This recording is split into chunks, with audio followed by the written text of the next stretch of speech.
फिर टीआई साहब civil dress में ये बैठे हुए हैं, भयंकर दारू पिए हुए थे, और इन्होंने हमें बुला, एक लड़का आया बुलाने, बोले सर टीआई साहब बुला रहे, तो मैंने कि बयान दे रहे होंगे। नेचुरल में गया, जैसे ही मैंने सलूट भी मारी, इन्होंने सीधे मेरी 87 साल की माता जी, इन्होंने बोला माता फौजी बहुत गुंडागिरी कर रहे हैं, मारे एक मारा ऐसे करके। तो मेरी डायरी और ये डॉक्यूमेंट्स वगैरह जो भी हैं वो सब गिर गए वहाँ पे। और इन्होंने ये देखिए मेरी बटनें टूटी हैं, इन्होंने कॉलर पकड़ के मुझे घसीटने लगे और बोले तेरी माँ अंदर। दोबारा जब मैं भाग के इसमें आकर के अपनी कार में बैठा तो 4 पुलिस वाले सिविल ड्रेस में थे, वो खिड़की तोड़ने लगे आकर के। फिर उन्होंने रिक्वेस्ट की, मेरी कार स्टार्ट नहीं हुई थी, कि आप आ जाओ भाई साहब दोबारा बात करते। तो टीआई साहब उस पर खड़े थे, क्या नाम, इस चबूतरे पे, बोले ले आना माँ को इसको। आप समझ सकते हो मेरी माँ 87 साल की, क्या हक है गाली देने का।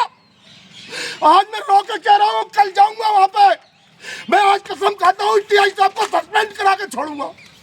मैं कोई बातचीत नहीं करना चाहता हूँ। आप लोगों को धन्यवाद, बहुत बढ़िया। क्या शुभ नाम क्या है आपका? सूबेदार मेजर राकेश सिंह कुशवाहा, जिला अध्यक्ष भूतपूर्व सैनिक संघ भिंड। निवासी कहाँ के हैं आप? असलहट। क्या हुआ था आपके साथ में, क्या मामला है? मैं सूबेदार मेजर रिटायर्ड राकेश सिंह कुशवाहा, जिला अध्यक्ष भूतपूर्व सैनिक संघ भिंड। मेरा पैतृक गांव असनैट है। तो यहाँ पर मेरा एक खेत है 2 बीघा 3 विषय का, जो मेरे और मेरा भाई राजू इधर आओ, मेरा भाई, उनके दोनों के नाम है।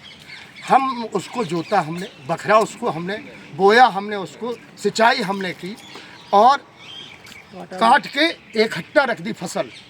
तो ये जो आपराधिक प्रवृत्ति के व्यक्ति हैं, राजेश सिंह, रोशन सिंह, ज्ञानेंद्र सिंह और इनका बेटा संदीप सिंह, चारों के चारों ये वही व्यक्ति हैं जिन्होंने पंचायत चुनाव में सिकरवार जी का सर फाड़ दिया था, मारा था, और इन पर कोई कार्रवाई नहीं थी, इनके हौसले बुलंद थे। इन्होंने कतर लिया 6 लेन का।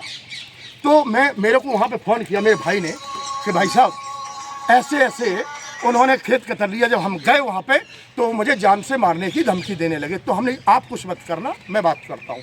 मैंने एसपी साहब को फ़ोन लगाया, मेरे फ़ोन में उनका ऑडियो मैसेज आया, कुशवाहा जी आप चिंता मत करो, मैं। उन्होंने यहाँ फ़ोन किया तो शर्मा जी गए हैं अपने मौके पर, पूरी जांच करके आए, सब कुछ उन्होंने बोला भी, मुझे आश्वस्त किया कि हम बिल्कुल विधिवत कार्रवाई, ठीक है। तो कल हम शाम को इतनी टाइम यहाँ पहुँचे, हमने ये आवेदन दिया जो एसपी साहब ने लिख के दिया था। ये आवेदन दिया हमने विधिवत। तो पार्टी को बुलाया गया, जो आपराधिक प्रवृत्ति की पार्टी है उसको बुलाया गया यहाँ पे, वो नहीं आए। 7:30 बजे तक मैं यहाँ रात्रि में बैठा रहा। फिर हमें जो एएसआई शर्मा जी हैं उन्होंने बोला ठीक है कुशवाहा जी आप जाओ, हम कल बुलाएंगे आपको। ठीक है, मैं अपने गांव रुक गया जा करके। फिर मैंने 11 बजे फ़ोन किया एसआई साहब को, मैं इधर ही हूँ, तो बताओ। बोला सर मैं रौन में हूँ, मैं जैसे ही, तो मैं ठीक है आप फ़ोन कर देना। तो क्या हुआ कि मैं आया, फिर मैंने फ़ोन किया एएसआई साहब को, बोले साहब मैं पूजा कर रहा हूँ। मैंने ठीक है आप फ़ोन कर देना। इन्होंने मुझे बुलाया करीबन 1:45 या ऐसे ही समथिंग टाइम होगा। तो आकर के यहीं पे बैठे थे, इसी के बेंच डली हुई थी स्टील की, मैं भी बैठ गया, बैठो। वो भी पार्टी बैठी हुई थी। जो राजेश सिंह, उनके हाथ में डंडा भी था, आपको बताएं।